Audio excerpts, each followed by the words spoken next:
Assalamualaikum warahmatullahi wabarakatuh. Waalaikumsalam warahmatullahi wabarakatuh. Kali ini saya akan melakukan wawancara tentang pengambilan keputusan dilema etika atau bujukan moral. Selamat siang Bu, apa kabarnya hari ini? Alhamdulillah saya juga sehat ya. Nah, saya mohon waktunya Ibu sebentar ya Bu ya. Saya ada tugas untuk mewawancarai Ibu. Saya siap Bu Maida. Terima kasih kepada Ibu Masken SPD selaku Kepala Sekolah RA Istiqomah yang telah berkenan menyediakan waktunya dalam wawancara pemenuhan tugas calon guru penggerak Angkatan 5 Kabupaten Lampung Barat tentang pengambilan keputusan. Baiklah, selanjutnya kita akan berbincang-bincang ya Bu ya. Bagaimana nanti saya akan mengajukan beberapa pertanyaan yang terkait dengan pengambilan keputusan. Baiklah Bu, kita mulai ya. Selama ini bagaimana Ibu dapat mengidentifikasi kasus-kasus yang merupakan dilema etika atau bujukan moral? Setiap ada permasalahan di sekolah kami, umumnya akan kami kondisikan, kemudian kami diskusikan agar dapat kami selesaikan untuk permasalahannya, baik itu permasalahan siswa, permasalahan guru selaku kepala sekolah, maka harus mengetahui sumber permasalahannya yang kami identifikasi, ya, tidak hanya dari saya sendiri, ya, wali murid dan guru-guru itu sendiri, ya.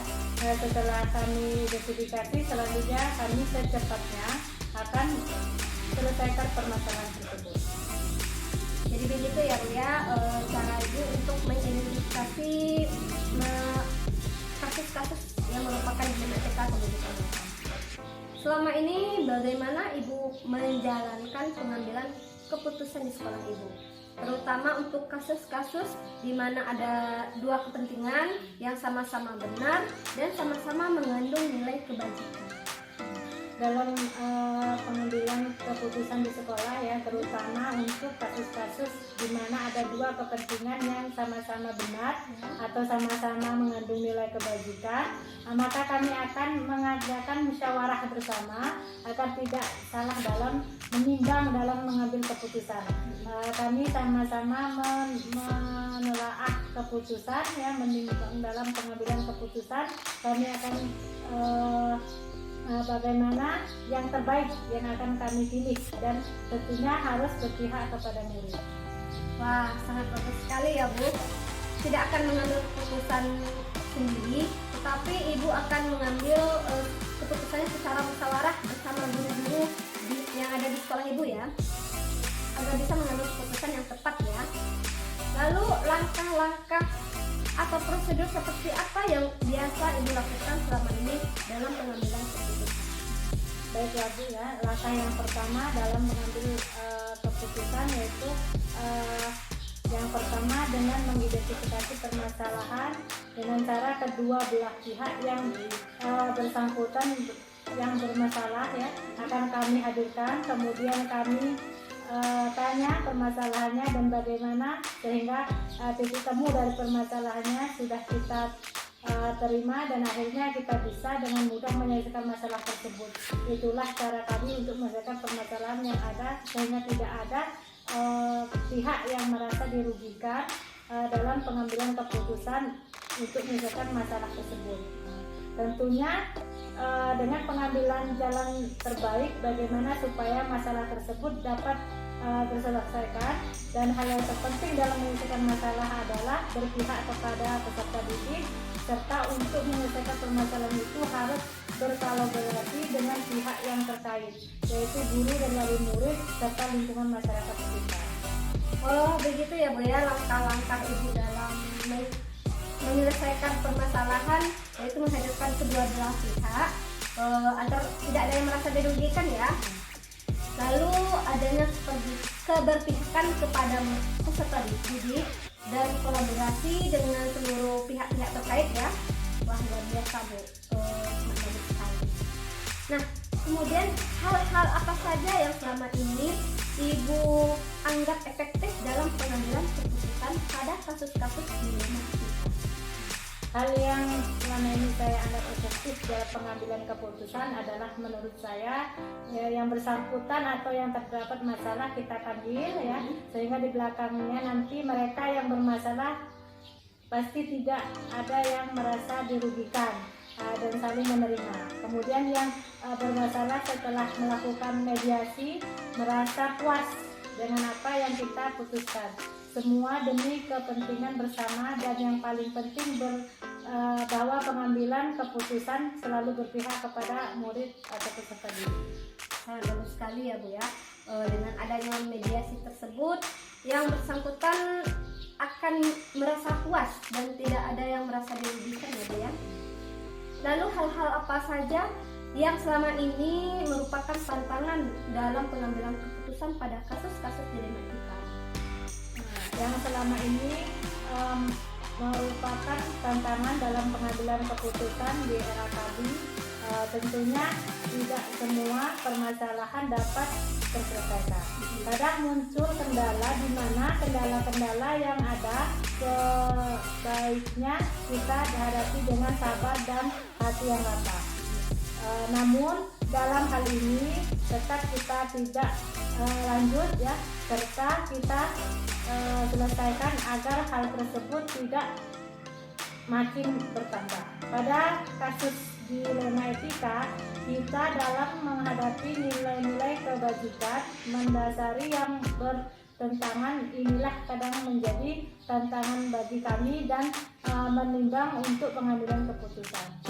Jadi begitu ya Bu ya, pasti adalah tantangan yang akan dihadapi dalam pengambilan keputusan. Salah satunya tentang nilai-nilai kebajikan yang bertentangan ya. Jadi perlu banyak pertimbangan untuk menghadapi tantangan yang agar dapat mengambil keputusan yang tepat ya Bu. Selanjutnya, apakah Ibu memiliki sebuah jadwal tertentu dalam sebuah penyelesaian kasus dilema etika? Apakah Ibu langsung menyelesaikan dengan tepat atau memiliki sebuah jadwal untuk menyelesaikannya? Bentuk atau prosedur seperti apa yang Ibu jalankan? Ya, kalau jadwal saya kira tidak ada ya. Saya akan segera menyelesaikan permasalahan yang ada. Untuk prosedurnya, yaitu tahapan pertamanya kita harus mencari informasi dengan efektif dan akurat ya. Tahapan berikutnya kita klarifikasi tentang kebenaran masalah tersebut. Setelah itu kita menyelesaikan kasus atau permasalahan secara bersama. Oh, jadi tidak ada jadwal ya Bu ya. Nanti jika terjadi masalah, Ibu langsung segera menyelesaikannya. Lalu adakah seseorang atau faktor-faktor apa yang selama ini mempermudah atau membantu Ibu dalam pengambilan keputusan dalam kasus-kasus dilema etika? Ya, dalam pengambilan keputusan untuk dilema etika tersebut tentunya banyak sekali yang membantu kami dalam menyelesaikan kasus atau permasalahan. Yang mana salah satu dari orang-orang yang tahu persis dengan kejadian atau kebenaran masalah tersebut. Dari itulah kami bisa mengidentifikasi masalah, kemudian menganalisis masalah, sehingga kami punya modal dasar untuk mengambil keputusan untuk menyelesaikan masalah yang ada. Jadi pada intinya banyaklah ya faktor yang mempermudah dan membantu Ibu dalam pengambilan keputusan sehingga bisa menyelesaikan permasalahan ya. Dari semua yang telah Ibu sampaikan, pembelajaran apa yang dapat Ibu petik dari pengalaman Ibu dalam pengambilan keputusan dilema etika selama ini? Apalagi Ibu sudah berpengalaman menjadi kepala sekolah RA Istiqomah. Sudah berapa tahun Bu? Sudah hampir 10 tahun. Tentunya sudah banyak pengalaman-pengalaman yang luar biasa ya. Nah, gimana Bu? Apa pengalaman yang dapat Ibu petik pembelajaran yang dapat Ibu petik dalam pengalaman Ibu selama ini? Dari pengalaman saya selama ini dalam mengambil keputusan dilema etika, tentunya kita harus berhati-hati agar tidak salah dalam mengambil setiap keputusan. Terutama dalam sumber dari permasalahannya. Kita harus benar-benar mendapatkan sumber yang valid atau jelas, bukan hanya sekadar cerita-cerita saja. Kemudian karena kita sudah mengambil langkah-langkah mengidentifikasi masalah, kita harus memperhatikan fakta yang menimbulkan masalah tersebut. Dalam hal ini perlunya pengujian. Setiap masalah harus ada yang benar dan tepat dilakukan. Juga mempunyai prinsip berpikir berbasis rasa peduli sehingga konteks permasalahan dapat diselesaikan dengan baik, serta kepuasan diri kedua belah pihak. Wah, luar biasa sekali ya Bu ya, banyak sekali pengalaman Ibu tentang pengalaman Ibu dalam mengambil keputusan. Salah satunya kita harus berhati-hati ya dalam agar tidak salah mengambil keputusan. Terus kita harus melakukan perlunya pengujian ya setiap masalah agar melakukannya secara benar dan tepat. Juga mempunyai prinsip berbasis rasa peduli ya Bu ya, sehingga konteks permasalahannya dapat terselesaikan dengan baik dan adanya kepuasan antara kedua belah pihak. Nah, terima kasih ya Bu ya atas kesediaan waktunya yang telah memberikan saya masukan-masukan yang sangat bagus dalam pengambilan keputusan yang baik dalam menyelesaikan masalah. Semoga sekolah yang Ibu dipimpin yaitu RA Istiqomah dapat berjalan dengan baik sesuai dengan visi dan misinya. Tentunya semakin sukses ya Bu ya. Terima kasih juga Bu Maida telah berkunjung ke sekolah kami. Ya, sama-sama Bu. Assalamualaikum warahmatullahi wabarakatuh. Waalaikumsalam warahmatullahi wabarakatuh.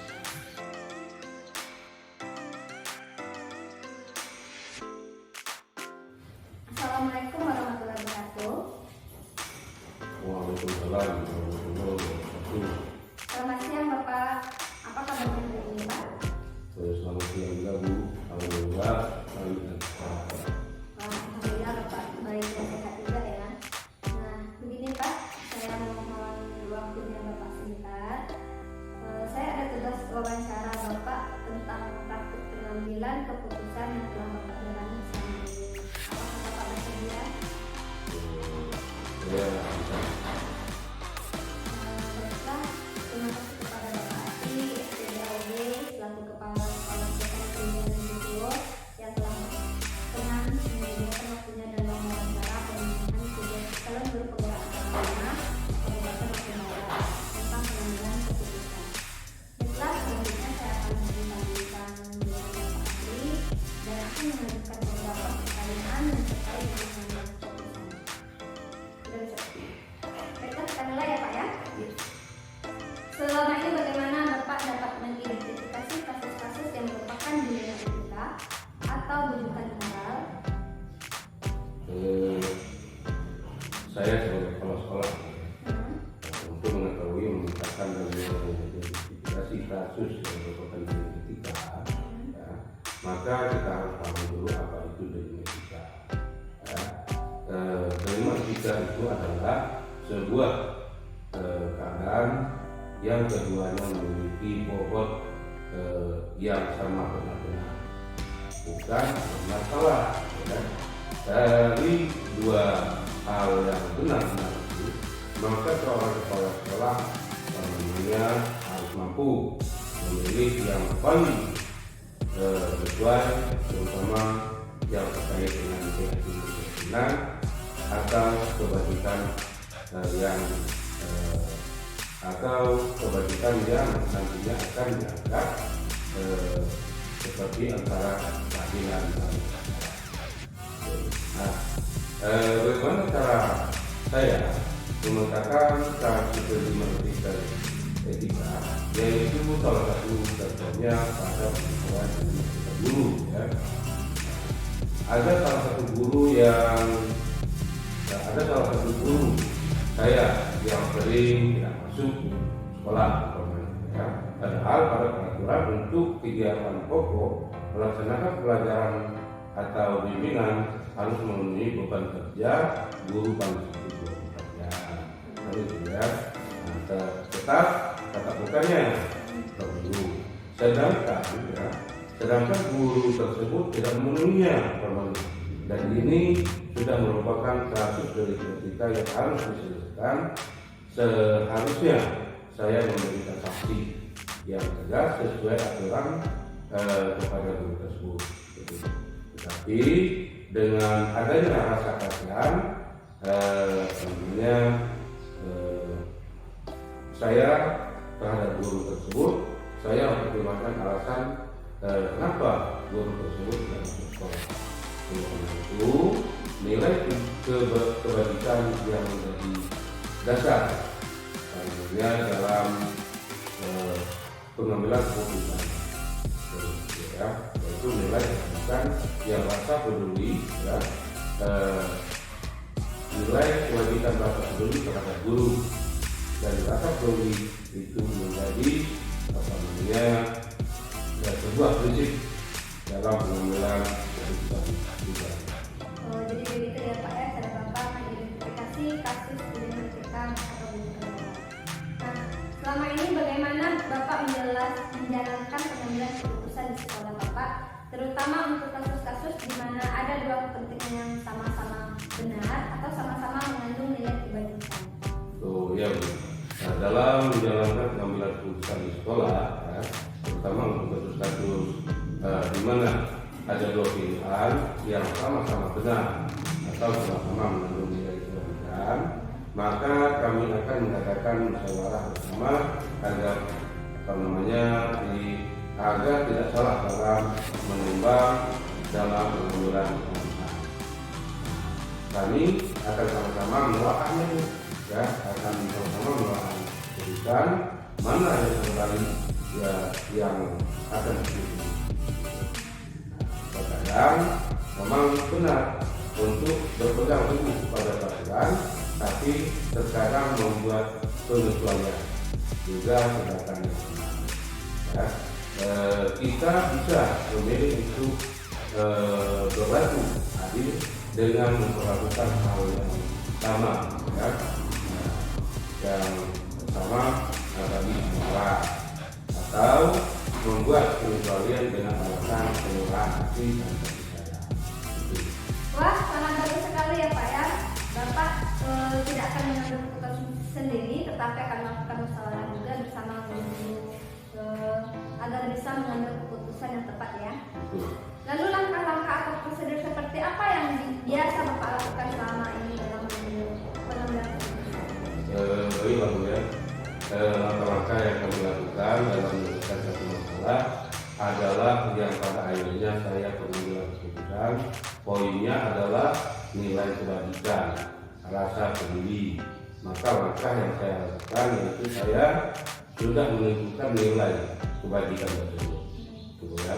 Kemudian saya memanggil orang-orang yang terlibat, misalnya guru, ya. Lalu saya akan menentukan fakta-faktanya seperti apa.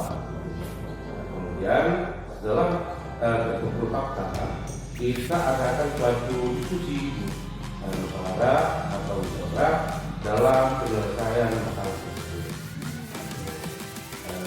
Itu saya akan memberikan sanksi atau hukuman kepada guru yang sering izin dengan mempertimbangkan rasa peduli terhadap alasan guru tersebut yang menjadi penyebab tidak masuk sekolah, ya.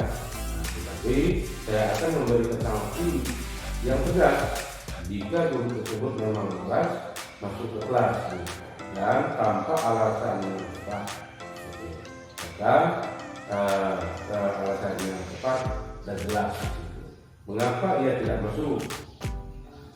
Jadi itu salah satu langkah dalam pengambilan keputusan itu. Oh begitu ya Pak ya. Intinya dalam langkah-langkah menyelesaikan permasalahan Bapak akan menentukan terlebih dahulu nilai-nilai kebajikan yang mendasar ya. Betul. Nah kemudian Bapak juga mengumpulkan fakta-fakta tentang permasalahan tersebut. Setelah itu akan bermusyawarah juga. Iya. Wah luar biasa ya Pak ya, sangat bagus sekali. Kemudian hal-hal apa saja yang selama ini Bapak anggap efektif dalam pengambilan keputusan pada kasus-kasus ini? Baik Bu ya. Hal yang selama ini saya anggap efektif dalam pengambilan keputusan adalah menurut saya terkait dengan kolaborasi. Ya. Pada saat kita bisa berkolaborasi dengan orang-orang yang terlibat tadi, yaitu guru, ya. Jadi saya harus berkolaborasi dengan menyampaikan kepada seluruh guru bahwa kondisi guru yang tidak masuk sekolah itu ini, kan? Karena anaknya yang sering sakit, ya, dan tidak ada yang ngomongnya, terus atau yang masuk mau ada yang masuk. Sehingga dengan mempertimbangkan rasa peduli dengan keadaan guru tersebut, maka saya memberikan izin kepada guru tersebut. Lalu saya meminta kolaborasi kerjasama guru lainnya untuk dapat menggantikan guru tersebut dalam proses pembelajaran. Bagus sekali ya Pak ya, dengan kolaborasi maka dapat menyelesaikan masalah ya Pak ya. Iya. Lalu hal apa saja selama ini merupakan tantangan dalam pengambilan keputusan pada kasus-kasus di lingkungan LPK? Yang selama ini ya merupakan tantangan dalam pengambilan keputusan di desa kami, yaitu saya sebagai kepala sekolah ya, yang akan memecahkan sebuah permasalahan yang termasuk kategori lingkungan. Itu bukan satu hal yang mudah ya, karena terutama pada tahapan saya harus mengkomunikasikannya kepada semua guru. Kenapa ini menjadi tantangan? Ya, karena tidak semua guru itu mau menerimanya. Nah, ini yang menjadi tantangan saya untuk mampu menjelaskan sedetail mungkin alasan saya dalam pengambilan keputusan sehingga semua guru bisa menerima. Jadi begitu ya Pak ya, pasti ada tantangan yang akan dihadapi dalam pengambilan keputusan. Salah satunya tentang komunikasi dengan semua guru ya Pak ya. Iya. Karena tidak semua guru yang bisa menerima keputusan ya Pak ya. Iya. Selanjutnya, apakah Bapak memiliki sebuah jadwal tertentu dalam sebuah penyelesaian kasus di lingkungan LPK? Apakah Bapak langsung menyelesaikan di tempat atau memiliki sebuah jadwal untuk menyelesaikannya? Bentuk atau prosedur seperti apa yang Bapak jalankan? Oh ya Bu, kalau jadwal saya kira tidak ada ya. Nah, saya akan segera menyelesaikan permasalahan yang ada. Untuk prosedurnya yaitu tahapan pertamanya kita harus mencari informasi dengan objektif dan akurat. Tahapan berikutnya kita klarifikasi tentang kebenaran masalah tersebut. Setelah itu kita menyelesaikan kasus atau permasalahan secara bersama. Jadi tidak ada ya Pak ya penjelasannya, jika terjadi masalah maka Bapak segera menyelesaikannya. Betul. Lalu adakah seseorang atau faktor apa yang selama ini mempermudah atau membantu Bapak dalam pengambilan keputusan dalam kasus-kasus penyelidikan?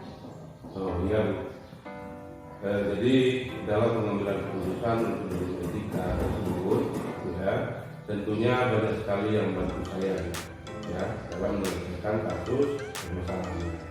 Yang mana salah satu dari adanya kolaborasi dengan para guru di sekolah.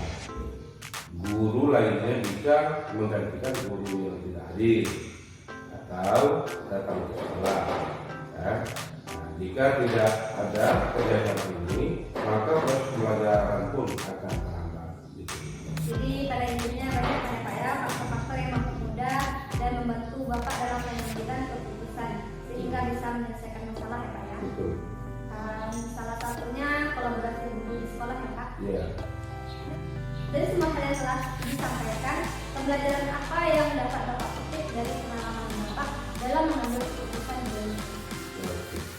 Jadi begini, dari pengalaman saya selama ini dalam mengambil keputusan pendidikan ya, adalah setelah saya mencoba untuk mengidentifikasi masalah ini, di mana proses penyelesaian ya adalah benar-benar dan pada akhirnya mengerucut kepada pengambilan keputusan yang didasari oleh nilai kebajikan, rasa peduli. Maka terus keadilan dengan rasa kasihan ini menjadikan kita lebih ke rasa kasihan. Yang bisa saya petik adalah saya lebih bisa memanusiakan manusia serta nantinya untuk kedepannya saya juga harus lebih hati-hati dalam pengambilan keputusan. Gitu. Wah luar biasa ya Pak ya, banyak pengalaman banyak pembelajaran yang Bapak petik dari teman-teman Bapak, yaitu yang pertama harus mencoba dikasih dilema etika, di mana nanti ada proses penyelesaian yang benar-benar. Nah, pada akhirnya nanti pengambilan keputusannya dibagikan rasa peduli yang Bapak pilih ya, ada proses keadilan dengan rasa kasihan. Jadi lebih ke rasa kasihan. Terus Bapak lebih bisa memanusiakan manusia. Pak, terima kasih atas persediaan waktunya Pak ya, telah memberikan saya masukan yang bagus dalam pengambilan keputusan yang baik dalam menyelesaikan masalah. Semoga TK Negeri Bandar Negeri Solo semakin sukses dan maju di bawah bimbingan Bapak, serta dapat mewujudkan visi misinya ya Pak ya. Iya. Terima kasih kembali. Ya Pak. Assalamualaikum warahmatullahi wabarakatuh. Waalaikumsalam warahmatullahi wabarakatuh.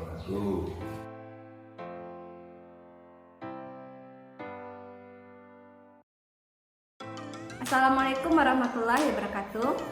Tabi pun, salam dan bahagia untuk para calon guru penggerak Angkatan 5 yang hebat. Perkenalkan, saya Maida Wadina SPDGR, calon guru penggerak Angkatan 5 Kabupaten Lampung Barat. Instansi saya dari TK Negeri Bandar Negeri Solo. Setelah saya melakukan wawancara dengan 2 kepala sekolah, yaitu yang pertama beliau Ibu Masnun SPD selaku Kepala Sekolah RA Istiqomah, dan yang kedua Bapak Asri SPD AUD selaku Kepala Sekolah TK Negeri Bandar Negeri Solo. Maka saya akan menyampaikan hasil refleksi analisis wawancara tentang praktek pengambilan keputusan dilema etika dari kepala sekolah yang telah saya wawancarai, yang dikaitkan dengan pengetahuan tentang paradigma dilema etika, 3 prinsip pengambilan keputusan dan 9 langkah pengambilan keputusan. Secara umum hasil wawancara pada kasus dilema etika dengan 2 kepala sekolah dengan konsep pengambilan keputusan sudah merujuk dengan paradigma dilema etika, 3 prinsip pengambilan keputusan. Hasil refleksi analisis ini berdasarkan beberapa pertanyaan yang meliputi. Yang pertama, hal-hal menarik apa yang muncul dari wawancara tersebut? Pertanyaan-pertanyaan mengganjal apa yang masih ada dari hasil wawancara bila dibandingkan dengan hal-hal yang saya pelajari seperti 4 paradigma, 3 prinsip, dan 9 langkah pengujian. Apa yang saya dapatkan? Jadi hal-hal yang menarik dari wawancara kedua kepala sekolah tersebut adalah masalah dilema etika, ada dari permasalahan siswa dan ada juga dari guru, serta harus berhati-hati dalam pengambilan keputusan. Dalam pengambilan keputusan banyak nilai-nilai yang saling bertentangan, tetapi nilai-nilai yang diutamakan adalah harus tidak mengingkari atau tidak merugikan kedua belah pihak, serta keputusan yang bisa diambil bisa dipertanggungjawabkan. Pada permasalahan yang terjadi pada siswa, diutamakan dalam pengambilan keputusan adalah adanya keberpihakan kepada murid, lalu menelaah nilai-nilai kebajikan yang bertentangan, yaitu keadilan lawan rasa kasih sayang, dan lebih memilih kepada nilai kasih sayang. Kemudian prinsip yang digunakan adalah berpikir berbasis rasa peduli, care-based thinking. Kemudian paradigma benar-benar yang digunakan yaitu rasa keadilan lawan rasa kasihan. Kemudian pertanyaan yang masih mengganjal adalah berdasarkan hasil wawancara kedua kepala sekolah, yaitu bagaimana menguji keputusan yang sudah dibuat. Apakah menggunakan uji legal, uji regulasi, uji intuisi, uji publikasi, atau uji panutan. Karena secara langsung uji tersebut berhubungan dengan ketiga prinsip pengambilan keputusan, yaitu berpikir berbasis hasil akhir and based thinking, berpikir berbasis peraturan rule based thinking, yang ketiga berpikir berbasis rasa peduli care basis thinking. Yang kedua, bagaimana hasil wawancara antara 2 pimpinan yang Anda wawancarai adakah sebuah persamaan atau perbedaan? Kira-kira ada yang menonjol dari salah satu pimpinan tersebut. Mengapa? Apa yang membedakan? Persamaan antara kedua kepala sekolah yang saya wawancarai adalah dalam pengambilan keputusan harus memperhatikan nilai-nilai kebajikan universal seperti nilai rasa keadilan, kasih sayang, dan seterusnya. Dan tentunya keputusan yang diambil tidak merugikan kedua belah pihak serta dapat dipertanggungjawabkan. Jika terjadi masalah baik dengan siswa maupun guru, harus adanya kolaborasi yang baik antara kepala sekolah, guru, wali murid, serta lingkungan di sekitar sekolah, sehingga keputusan yang diambil sesuai dengan harapan. Perbedaan hasil wawancara adalah dalam langkah pengambilan keputusan yang diambil oleh Bu Masnun selaku kepala sekolah RA Istiqomah di sini. Di sini adalah langkah yang pertama yang beliau lakukan adalah mengidentifikasi permasalahan tersebut dengan cara kedua belah pihak yang bersangkutan atau bermasalah akan beliau hadirkan.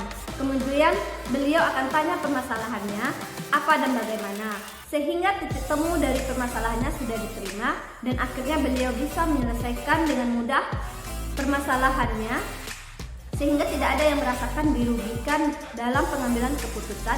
Dan hal yang terpenting dalam menyelesaikan masalah adalah berpihak pada peserta didik. Serta untuk menyelesaikan permasalahan kita harus berkolaborasi dengan pihak yang terkait yaitu guru dan wali murid serta lingkungan masyarakat sekitarnya. Sedangkan langkah pengambilan keputusan yang telah dilakukan oleh Pak Asri selaku Kepala Sekolah TK Negeri Bangka Suwo tentang permasalahan gurunya, yaitu yang pertama menentukan nilai-nilai kebajikan terlebih dahulu. Kemudian beliau memanggil orang-orang yang terlibat, misalnya seluruh guru, lalu beliau akan mengumpulkan fakta-faktanya seperti apa. Kemudian setelah terkumpul fakta, beliau adakan suatu diskusi atau musyawarah dalam penyelesaian masalah tersebut, yaitu beliau tidak akan memberikan sanksi atau hukuman kepada guru yang sering izin sekolah dengan mempertimbangkan rasa peduli terhadap alasan guru tersebut yang menjadi penyebab tidak bisa masuk sekolah. Tetapi beliau akan memberikan sanksi yang tegas jika guru tersebut memang malas masuk ke kelas dan tanpa alasan yang tepat serta jelas mengapa ia tidak masuk. Kemudian beliau juga berkolaborasi atau bekerja sama dengan seluruh guru di sekolah agar bisa menggantikan guru yang izin dalam proses pembelajaran. Jadi itu salah satu langkah-langkah pengambilan keputusan yang telah dilakukan oleh Bapak Asri. Yang ketiga, apa rencana ke depan para pimpinan dalam menjalani pengambilan keputusan yang mengandung unsur dilema etika? Bagaimana mereka bisa mengukur efektivitas pengambilan keputusan mereka? Rencana ke depan dalam menjalani atau dalam pengambilan keputusan yang mengandung unsur dilema etika dalam pengambilan keputusan harus dilakukan secara kolaboratif dengan semua komunitas sekolah. Dan dalam pengambilan keputusan harus memanusiakan manusia. Pengambilan keputusan harus melibatkan warga, orang tua, dan masyarakat sesuai dengan yang disampaikan oleh Ibu Masnun selaku Kepala Sekolah RA Istiqomah. Serta menurut Pak Asri juga untuk kedepannya harus berhati-hati dalam pengambilan keputusan. Yang keempat, bagaimana saya sendiri akan menerapkan pengambilan keputusan dilema etika pada lingkungan saya, pada murid saya, dan pada kolega guru-guru saya yang lain. Kapan saya akan menerapkannya? Cara saya menerapkan pengambilan keputusan dilema etika pada lingkungan saya, pada murid saya, dan pada kolega guru saya yang lain adalah tentunya yang pertama saya harus mengamati kondisi permasalahan yang ada di lingkungan. Maksudnya, apakah itu permasalahan dilema etika atau bujukan moral. Yang kedua, saya akan mengidentifikasi nilai-nilai kebajikan yang bertentangan. Yang ketiga, saya akan menentukan siapa yang akan terlibat dalam permasalahan tersebut. Dan yang keempat, saya akan mengumpulkan fakta-fakta yang relevan. Kelima, saya akan melakukan pengujian benar atau salah dengan menerapkan uji legal, uji regulasi, uji intuisi, uji publikasi, atau uji panutan. Yang keenam, saya akan melakukan pengujian paradigma benar lawan benar. Kemudian saya melakukan prinsip resolusi. Lalu investigasi opsi trilema, yaitu dalam pengambilan keputusan seringkali ada dua pilihan yang bisa kita pilih. Terkadang kita perlu mencari opsi di luar dari dua pilihan yang sudah ada. Terkadang akan muncul penyelesaian yang kreatif dan tidak terpikir sebelumnya yang bisa saja muncul di tengah-tengah kebingungan menyelesaikan masalah. Setelah itu saya akan membuat keputusan, dan yang terakhir saya lihat lagi keputusan dan refleksikan. Saya akan terus belajar untuk menerapkan 3 prinsip, 4 paradigma dan langkah dalam pengambilan dan pengujian keputusan. Ketika saya menghadapi suatu permasalahan, baik dengan siswa maupun dengan guru-guru yang ada di lingkungan sekolah saya. Demikianlah hasil analisis yang dapat saya sampaikan tentang pengambilan keputusan dari 2 kepala sekolah yang telah saya lakukan. Semoga sebagai pemimpin masa depan, ketika kita diharapkan menyelesaikan permasalahan yang ada, tentunya kita mampu menyelesaikan masalah dengan baik. Maka ke depan, segala sesuatu yang menjadi tanggung jawab kita, sebaiknya kita laksanakan dengan sebaik-baiknya dan penuh rasa tanggung jawab. Sehingga pada saat pengambilan keputusan tentunya sesuai dengan konsep pengambilan dan pengujian keputusan yang dapat dipertanggungjawabkan secara moral dan tentunya berpihak pada murid. Baiklah Bapak Ibu Guru CGP yang hebat, semoga kita diberi kesehatan serta kekuatan dalam menjalankan tugas-tugas kita. Salam bahagia, salam sehat, salam guru penggerak, guru bergerak Indonesia maju. Assalamualaikum warahmatullahi wabarakatuh.